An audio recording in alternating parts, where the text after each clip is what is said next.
was not special. He knew this about himself and he had made peace with it long ago. At 26 years old, he worked in the basement of the Seoul National Archives, surrounded by old books, broken tablets, and languages that nobody spoke anymore. His job was simple. He studied dead words. He wrote reports about them. He went home to his small apartment. He did this every day and he was content. His sister was the special one. She could speak 11 languages. She had traveled the world. When she walked into a room, people noticed her. When walked into a room, people looked right through him. This was fine. He loved his sister and he was proud of her success. He did not want her life. He wanted his quiet basement and his ancient tablets. Then the aliens came, and everything changed. They arrived on a Tuesday morning. Their ships appeared above every major city on Earth at the exact same moment. They were massive, silver, and beautiful in a cold way. The world stopped. People screamed. Governments panicked, but they did not attack. Instead, they sent a message. They came in peace, they said. They wanted to share knowledge. They wanted to trade. They wanted friendship between species. Humanity was not alone in the universe. This truth hit the world like a hammer. They were tall and thin, with silver skin that seemed to glow from within. Their eyes were large and without pupils, like pools of liquid metal. They moved with grace, spoke with calm voices, and smiled in a way that never quite reached their eyes. They called themselves the oldest civilization in the galaxy. They called humans their younger brothers. They said they wanted to help. Within weeks, the United Earth Council was formed.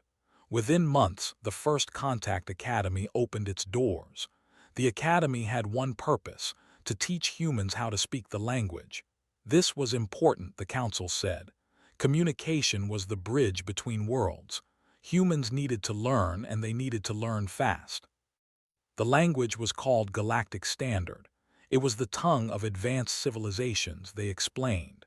To speak it was to join the greater community of the stars. They provided neural implants to help with learning. Most students uploaded the language directly into their brains. Within weeks, they could hold conversations. Within months, they were fluent. Was among the first to join. She was perfect for it. Her gift for languages made her a natural. She learned faster than anyone else, and soon she was helping to teach new students. She called every night to tell him about her progress. She was excited. She was happy. She believed they were wonderful. "You should apply," she told him one evening. "You study languages for a living. This is the chance of a lifetime." Laughed. "I study dead languages. Languages nobody speaks. That's different." "Language is language," insisted. "Your brain is wired for this. Please, brother, do it for me. Do it for yourself. Stop hiding in that basement." Did not want to apply. He was comfortable in his basement. He was safe there, but kept asking, and he could never say no to her. So he filled out the forms, passed the basic tests, and found himself standing in the academy 3 weeks later, a neural implant pressed against his temple. The upload failed. The technicians tried again. It failed again. They tried a different implant, a different method, a different approach. Nothing worked. His brain rejected the language like a body rejecting a transplanted organ. The doctors could not explain it. His neural pathways simply would not accept the new information. "This is unusual," the head technician said, frowning at her screens. "We have never seen this before. Your brain is resistant." Felt shame creep up his neck. What does that mean? "It means you will have to learn the traditional way. Study, practice, time." So studied. He practiced. He spent hours every day listening to recordings, reading texts, trying to shape his mouth around sounds that felt wrong on his tongue. The language was not like any human language he had ever encountered. It was mathematical. It required perfect pitch. It was built around concepts that had no human equivalent. Every time he thought he understood something, it slipped away. Weeks passed. Other students flew past him. They laughed and chatted in Galactic Standard while struggled with basic phrases. Even the slowest learners were miles ahead of him. He became a joke. The man who could not learn. The broken brain. tried to help. She spent her evenings tutoring him, patient and kind. But even she could not make the language stick. It was like trying to pour water into a cup with no bottom. Everything just fell through. "Maybe your brain is just different," she said one night, her voice gentle. "Maybe it's built for something else." "Built for dead languages," said bitterly. "Languages that don't matter anymore." The examination came on a cold morning in December. Every student had to demonstrate their fluency before an examiner. Passing meant certification. Passing meant you could serve as a translator, a diplomat, a bridge between worlds. Failing meant you went home in shame. Sat in a white room across from an examiner named Counselor. She was tall even by standards, with silver skin that seemed almost blue in the harsh light. Her eyes held no warmth. When she looked at him like he was a specimen under glass. "Begin," she said. Opened his mouth. He tried to speak. The words came out wrong, broken, mangled. He heard himself making sounds that were almost right but never quite. Said nothing. She simply watched, her face empty of expression. The examination lasted 20 minutes. It felt like 20 hours. When it was over, looked at her screen. Then she looked at, something moved in her silver eyes. It might have been amusement, it might have been disgust. "Your score," she said, "is 0. Felt the word hit him like a physical blow. 0. 0, not a single phrase correctly structured, not a single concept properly expressed. In all my years examining lesser species, I have never encountered a score of 0. Your neural architecture is," she paused, as if searching for the right word, "deficient." The room was silent. Could hear his own heartbeat. He could feel the eyes of the recording devices on him, capturing his humiliation for the records. "Your species shows promise," continued. "Many of your kind have adapted well to galactic standard, but you—" She tilted her head, studying him like a scientist studying a failed experiment. "You are an anomaly, a flaw. Perhaps this is simply the natural variation within a primitive species. Not all can rise." Wanted to speak. He wanted to defend himself. But what could he say? She was right. He had failed completely, absolutely. He was deficient. He was escorted from the academy that evening. Found him at the gates, her eyes red from crying. She hugged him tight and told him it did not matter, that he was still brilliant, that they did not understand him. But heard the doubt in her voice. He felt the distance growing between them. He returned to his basement, to his dead languages, to his quiet life. But something had changed inside him. The word deficient echoed in his mind like a bell that would not stop ringing. He did not know it yet, but that word would stay with him through everything that came next. It would fuel him. It would drive him. And one day, it would be the reason he brought an empire to its knees. The peace lasted 6 months, then it ended in fire. Was in his basement when the first bombs fell. He felt the building shake above him. Dust rained down from the ceiling. The lights flickered, went out, and then the emergency power kicked in, painting everything in dim red. He heard screaming from somewhere far away, muffled by stone and concrete. He did not understand what was happening. He ran up the stairs. He pushed through the doors. He stepped outside into a world that no longer made sense. Seoul was burning. The sky was filled with ships, but they were not hovering peacefully anymore. They were firing. Beams of white light cut through buildings like knives through paper. Towers collapsed. Streets cracked open. People ran in every direction, screaming, crying, dying. Stood frozen. His mind could not process what his eyes were seeing. This was not possible. There were friends. The wanted peace. They had smiled and spoken of brotherhood between species. But they were killing everyone. He learned the truth later, hiding in a subway tunnel with hundreds of others while the city died above them. They had never wanted peace. Their talk of friendship was a lie. They had come to study humanity, to measure their strength, to count their resources. They had come to prepare for conquest.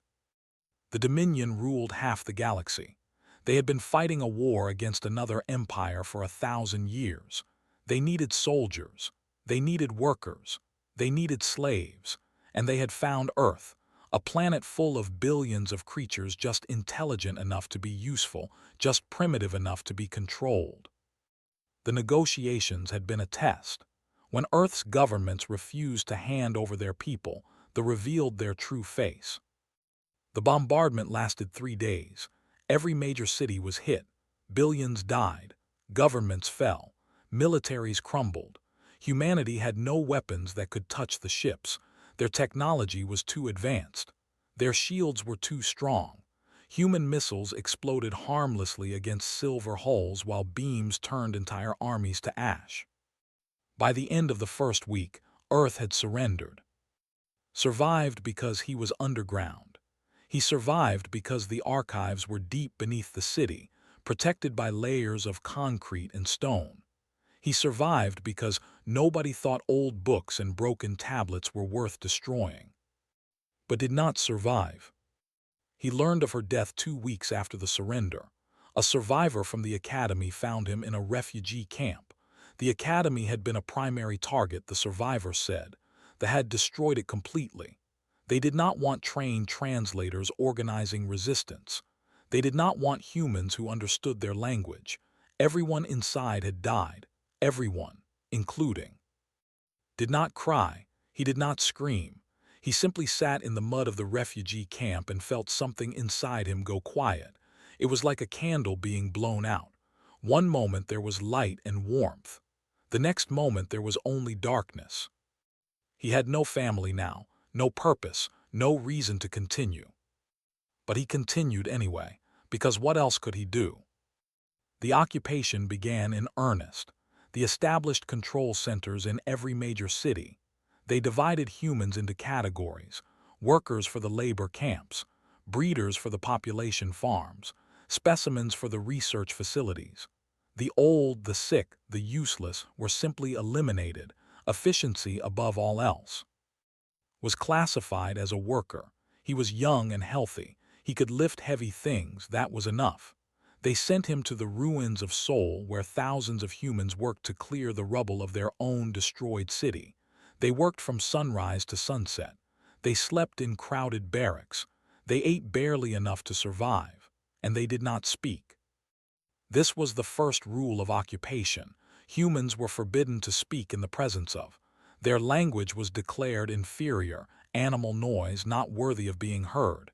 Any human caught speaking without permission was executed immediately. They did not give warnings. They did not ask questions. They simply killed. Learned to be silent. He learned to keep his head down. He learned to move through the world like a ghost, unseen and unheard. Many humans did the same. They became shadows of themselves, empty shells going through the motions of living. But at night in the barracks, when the guards were far away, did something strange. He whispered. He whispered in languages that no one had spoken for thousands of years. Sumerian, Akkadian, Hittite, Egyptian hieratic, the languages of his basement, the languages of the dead. He had spent his whole life studying these words, memorizing their sounds, understanding their structures. Now, in the darkness of occupation, they were his only comfort. He whispered prayers in Sumerian to gods who had been forgotten for 4,000 years. He recited Akkadian poetry to the empty air. He traced Hittite symbols on his blanket with his fingertip and spoke them aloud, so quietly that even the person sleeping next to him could not hear. It was meaningless, he knew that. These languages were dead. They had no power. They could not bring back his sister. They could not free his people. They could not hurt the. But they were his. They belonged to humanity. They could take everything else, but they could not take the words that lived inside's mind. Months passed. The work continued. Hands became rough with calluses. His body grew thin. His eyes lost their spark. He became like all the others, a machine that worked during the day and collapsed at night, waiting for the next day of suffering. But he never stopped whispering. He noticed that other workers looked at him strangely sometimes.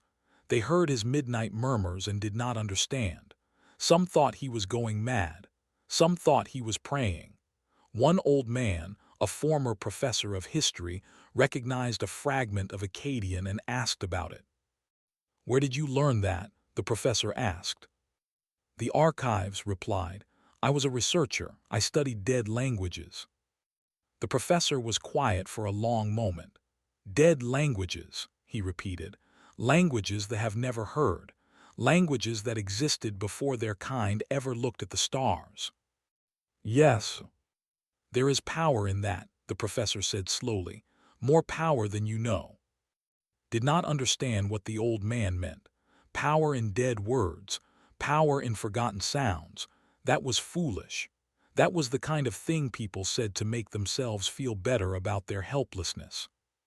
But the professor's words stayed with him. They rattled around in his head as he worked, as he slept, as he whispered his ancient prayers to the darkness. Power in dead words. He did not believe it, not yet, but a seed had been planted.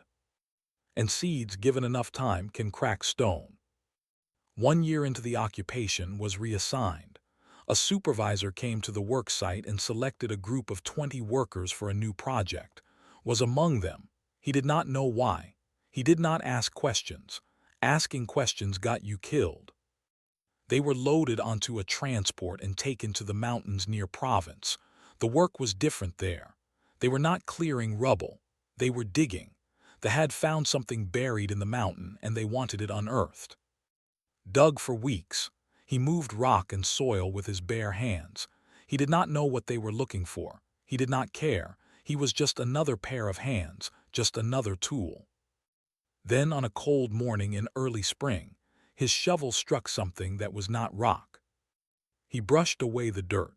He saw symbols carved into ancient stone. He saw writing that was not human.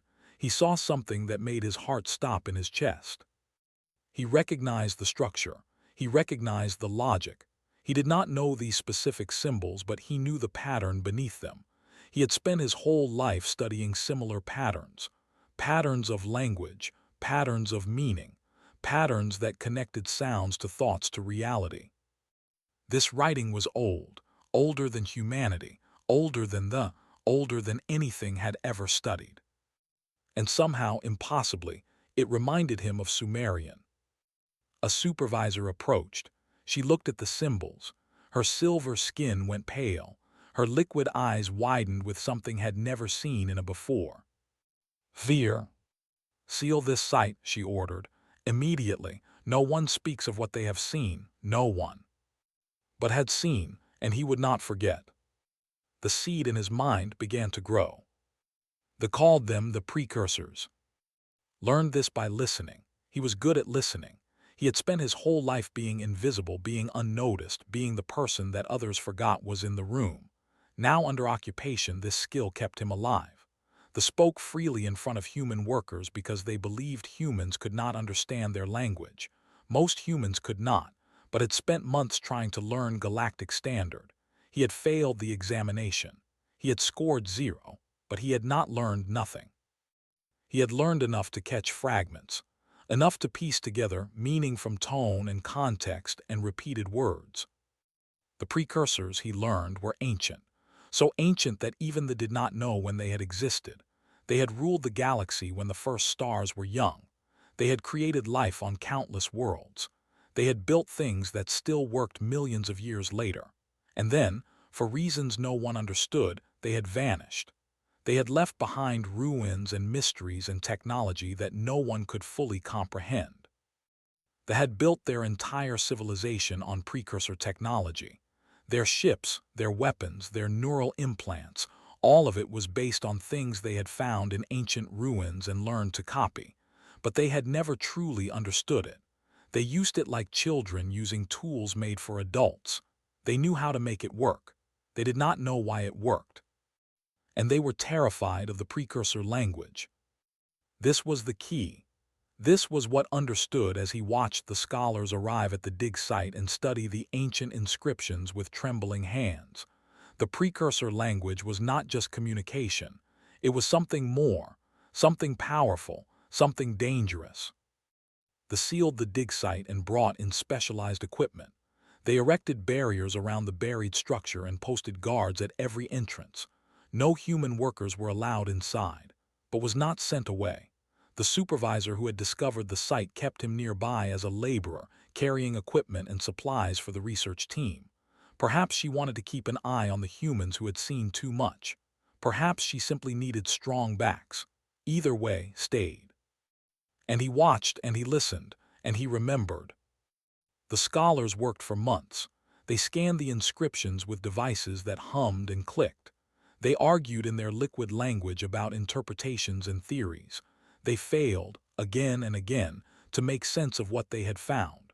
Their translation algorithms could not parse the precursor script. Their neural networks could not find patterns. Their centuries of linguistic databases offered no help. Understood why. He understood it in a way that the never could. The precursor language was not built like Galactic Standard. It was not mathematical. It was not based on perfect pitch or alien concepts.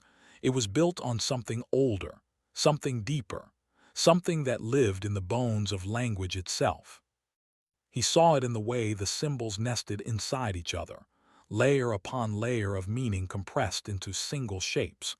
He saw it in the way sounds and images connected, the way a picture could become a word, could become an idea, could become a command. He saw patterns he recognized from his years in the basement, from his study of humanity's oldest tongues. The precursors had not invented language. They had discovered the rules that made language possible, and they had built their technology to respond to those rules. This was why human languages felt connected to the precursor script. This was why Sumerian and Akkadian and Hittite seemed to echo something older. Humanity had not invented these languages from nothing.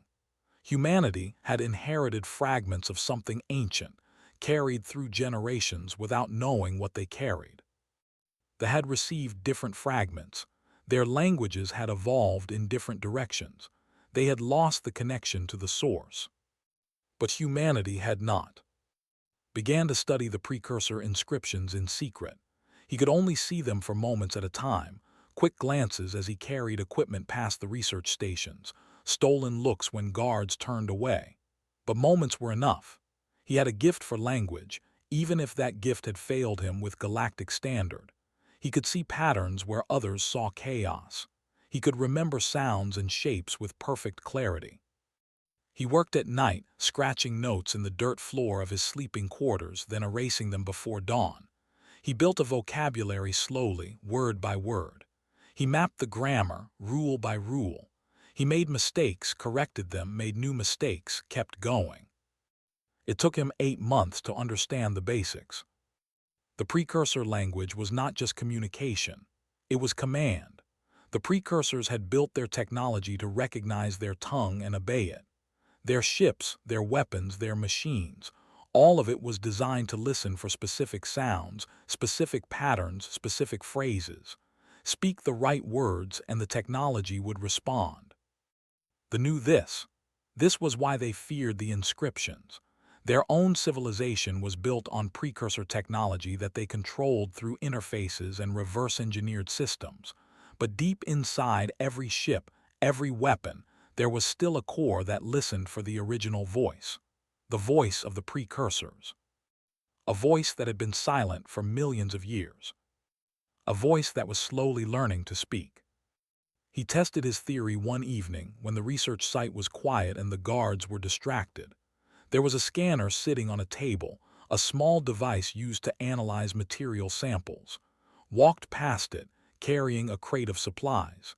As he passed, he whispered a single phrase in the precursor tongue. The scanner flickered, its display went dark, then it powered down completely. Kept walking. His heart was pounding so hard he thought it might burst from his chest. Behind him, he heard a technician curse and tapped the scanner in confusion. "Malfunction," the technician muttered. "These old systems are unstable." But it was not a malfunction, had told the scanner to sleep, and it had obeyed. That night, lying in the darkness of his sleeping quarters, allowed himself to feel something he had not felt in over a year. Hope, small and fragile like a flame in a windstorm, but real. He could not free humanity alone. One man whispering ancient words could not defeat an empire. But he was not alone. There were other humans who studied language. There were other humans who remembered the old tongues. There were other humans who could learn what he had learned. He began to teach. It started with the old professor, the one who had recognized his Akkadian, found him in the labor camps and explained what he had discovered. The professor listened with wide eyes. He asked questions. He demanded proof, gave him a word, just one word, and told him to speak it near a light panel. The professor returned the next day, trembling with excitement. "It flickered," he said, "just for a moment, but it flickered." Word spread carefully, secretly, from one trusted person to another, taught them the basics of the precursor language. He taught them how to shape their mouths around sounds that had not been spoken in eons. He taught them the grammar, the logic, the rules that made the words work. Not everyone could learn. Many tried and failed, just as had failed with Galactic Standard. But some succeeded. Some had the gift. Some had spent their lives studying ancient languages just as had, and those few became teachers themselves. They called themselves the speakers. They met in secret, in abandoned buildings and hidden basements. They practiced in whispers. They prepared for a day that seemed impossible but grew closer with every passing week. They did not notice. Why would they? Humans were animals. Humans were inferior. Humans could not even learn Galactic Standard. The idea that they might learn something older, something more powerful, never crossed the mind. This was their mistake. This was the blind spot that would destroy them. In the mountains of Provence, the man who had scored 0 on the language exam, the man with the deficient neural architecture, had discovered the one language in the galaxy that actually mattered. And he was teaching it to everyone who would listen. The speaker network grew in silence. Had learned patience during his years in the basement, surrounded by dead languages and forgotten words. That patience served him now. He did not rush. He did not push too hard. He let the network expand slowly, carefully, like roots spreading beneath the soil. They walked above them and saw nothing. They heard nothing. They suspected nothing.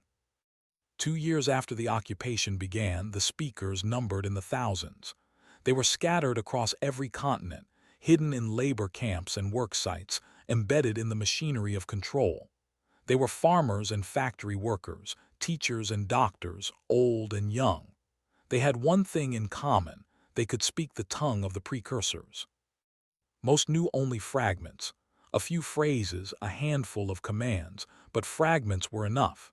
Fragments could shut down a light panel, disable a scanner, scramble a communication device. Small things, invisible things. They attributed these failures to aging technology and moved on. But was learning more, much more. The dig site in had been completed. They had unearthed the entire structure, a vast underground complex built from materials that science could not explain. They had cataloged the inscriptions, photographed every surface, scanned every symbol. Then they had sealed the complex and classified it at the highest level of secrecy. But not before had memorized everything he could. He understood now what the precursors had built. The complex was a library, a teaching center, a place where new generations had once learned the language of command. The inscriptions on the walls were lessons, progressing from simple vocabulary to complex grammar to advanced phrases that could control machines, reshape matter, and, if the translations were correct, communicate across the stars. They feared this knowledge. They kept it locked away. They did not dare use it themselves because they did not fully understand it. Speaking precursor words without understanding could be dangerous. The technology might obey, or it might interpret the command in unexpected ways. They preferred their interfaces, their safe and limited control. But was not afraid. He had nothing left to lose. His sister was dead. His world was enslaved. His people were cattle waiting for slaughter. Fear was a luxury he could not afford. He practiced every night. He refined his pronunciation. He tested new phrases on stolen equipment. He failed often. Sometimes the technology did nothing. Sometimes it did something wrong. Once, he accidentally triggered a construction drone to drive itself into a wall, but with each failure he learned. With each mistake he understood more deeply. And he discovered something they had never realized. The precursor language was not one language. It was a family of languages, all descended from a single source. Over millions of years, as the precursors had spread across the galaxy, their tongue had evolved and branched into countless dialects. Some of those dialects had been carried to young worlds, seeded in the minds of developing species, passed down through generations as the foundation for new languages. Human languages were one branch of this ancient tree, the tongue was another, but the human branch was older, closer to the root.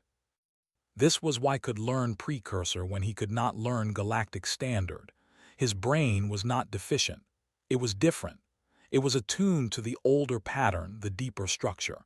The language had drifted too far from the source. Human languages had stayed closer. Shared this discovery with the speakers. He taught them to find the precursor echoes in their own languages, the Sanskrit roots that matched ancient commands, the Korean syllables that resonated with precursor phonemes, the Egyptian hieroglyphs that mirrored precursor symbols. Each human language contained pieces of the puzzle.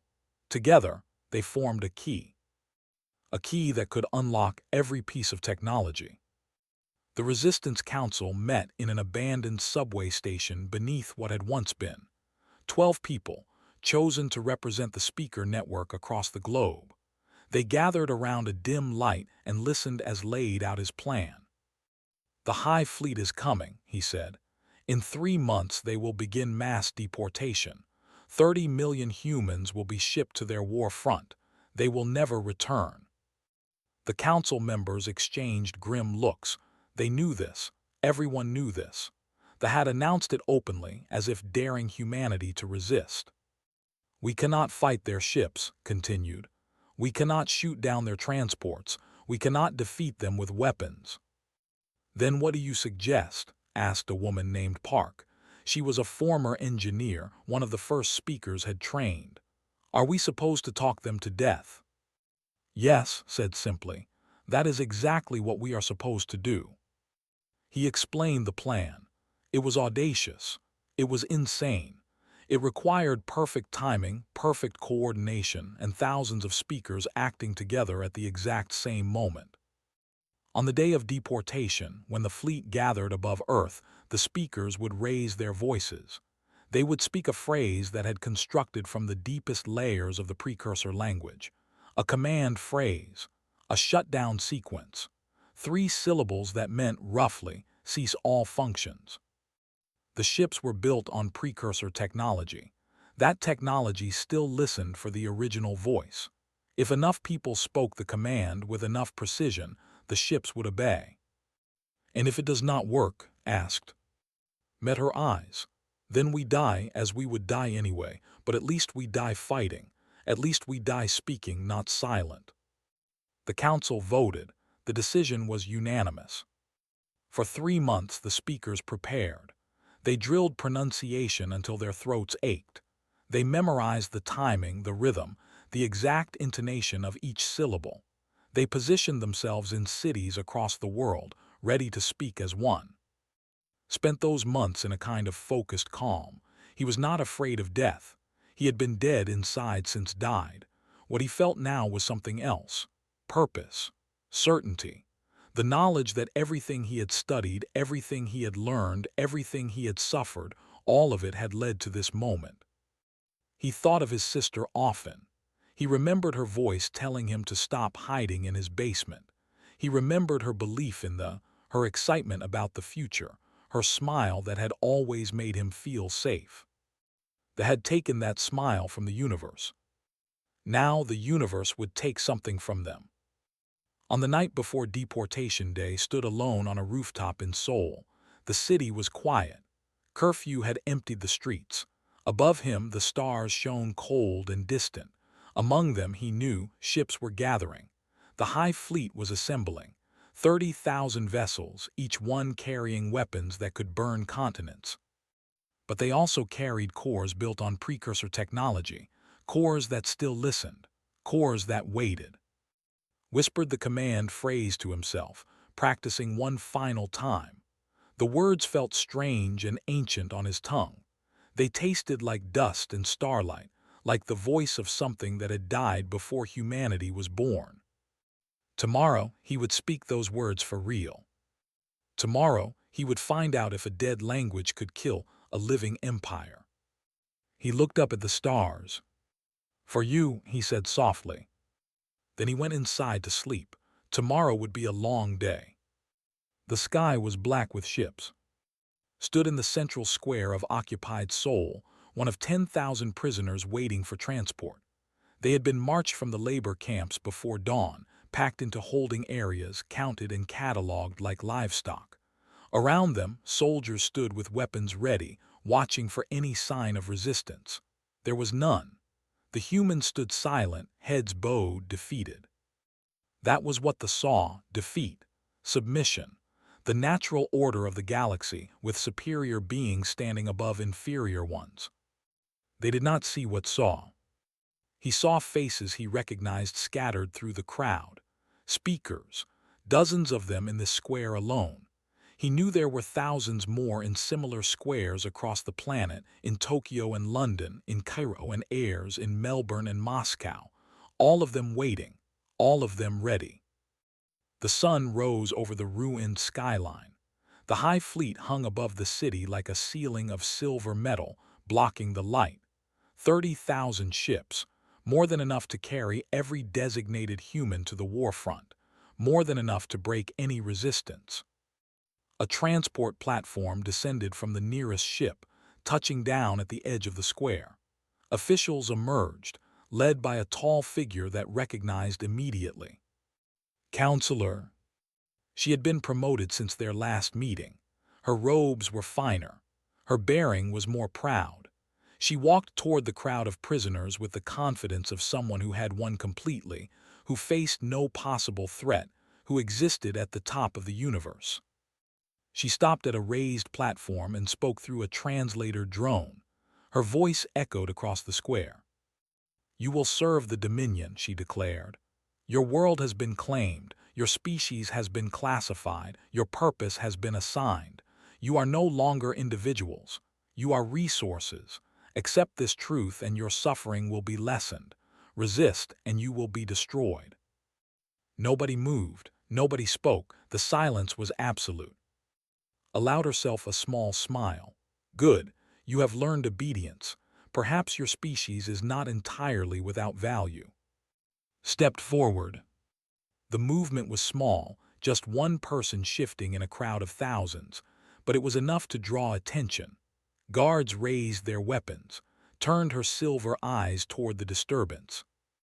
She recognized him. He saw it in the slight widening of her eyes, the tiny pause before she regained her composure.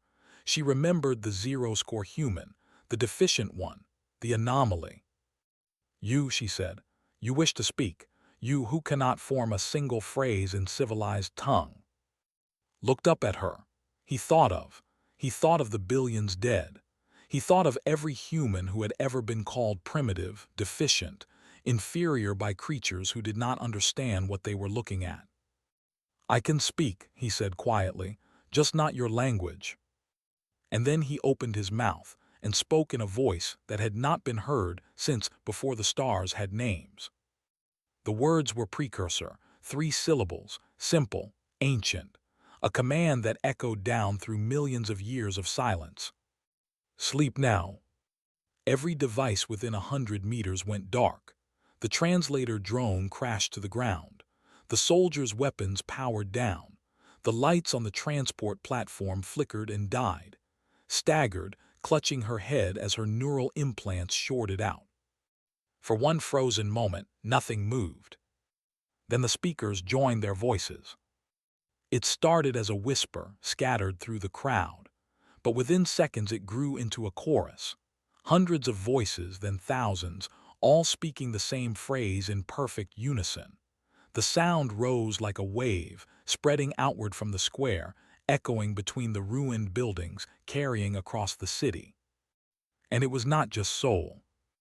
In Tokyo, speakers hidden in a crowd of prisoners raised their voices together.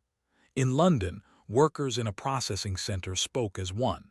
In Cairo, farmers in a transport hold joined the chorus. Across every continent, in every city, the speakers answered the call. The precursor tongue rang out across the world. Above them, the High Fleet began to die. The great warships shuddered as their systems received commands they had been waiting millions of years to hear. Navigation computers crashed. Weapons arrays went dark. Life support systems stuttered and failed. The vessels that had conquered 1,000 worlds, that had burned cities and crushed civilizations, drifted helplessly in Earth's atmosphere like dead leaves on water. Watched as the nearest ship listed sideways, its engines flickering. Inside, he knew, crew members were scrambling in panic, trying to understand what was happening, trying to regain control of technology they had never truly mastered. But the ships did not listen to them anymore. The ships listened to the old voice, the original voice, the voice that humanity had carried through without knowing what they carried. Crawled across the platform, her silver skin pale with shock. She stared up at with something he had never seen in eyes before, terror. "What are you?" she whispered. "What have you done?" Looked down at her. He remembered sitting in a white room, being told his brain was deficient. He remembered the shame, the humiliation, the word that had burned in his mind ever since. Deficient. He had believed it. He had carried it with him through the occupation, through the labor camps, through the long nights of whispering dead languages to the darkness. But he had been wrong, and so had they. "You studied our languages," he said. "You learned our technology. You measured our strength and found us wanting, but you never understood us. You never saw what we really are." He gestured at the falling ships, at the chaos spreading across the forces, at the humans who had stopped being silent. "We are the ones who remember," he said. "We are the keepers of the old words. We are the voice you thought was dead." More ships fell. Some crashed into the ocean. Some broke apart in the atmosphere. Some simply went dark and drifted, tombs carrying crews who would never return home. The greatest fleet in the Dominion's history, destroyed by a language. Shook her head. "This is not possible. You are primitives. You are animals. You cannot." "We scored 0 on your examination," interrupted. "We could not learn your tongue, but that was not because we were less than you. It was because we were different. Our minds were shaped for something older, something you had forgotten, something you should have feared." He turned away from her. The speakers were still singing, their voices carrying across the world. The soldiers had thrown down their weapons, overwhelmed by the collapse of everything they had believed. Human prisoners were rising, no longer silent, no longer afraid. Walked into the crowd. He walked through the chaos, through the joy and the tears and the disbelief. He walked until he found a quiet corner, away from the celebrations. He thought of. She had believed they were wonderful. She had been wrong. But she had also been right about something. She had told him to stop hiding. She had told him that his gift for languages would matter someday. He wished she could see this day. He wished she could know that her brother, the unremarkable one, the invisible one, had found his voice at last. "I did it for you," he whispered. "I hope you know that." The Dominion crumbled in the months that followed. Word of Earth's rebellion spread across the galaxy. Other species, long subjugated, learned what humanity had discovered. They found their own fragments of the precursor tongue. They added their voices to the chorus. The empire that had ruled for 1,000 years collapsed in a single generation. Humanity stepped onto the galactic stage, no longer primitive, no longer inferior. They were the species that had remembered, the species that had spoken, the species that had reminded the galaxy of something ancient and powerful that everyone else had forgotten. Did not seek power or fame. When the governments reformed and the new alliances were built, he returned to his basement. He returned to his old books and broken tablets. He returned to the dead languages that had saved the living. But sometimes, late at night, he would climb to the roof of the archives. He would look up at the same stars that humans were now traveling to, the same stars that no longer looked cold and distant. And he would whisper to them in the tongue of the precursors, just to remind the universe who was listening. The man who had scored 0 on the alien language exam had spoken a dead tongue that crushed a fleet. And he had taught his species to never be silent again.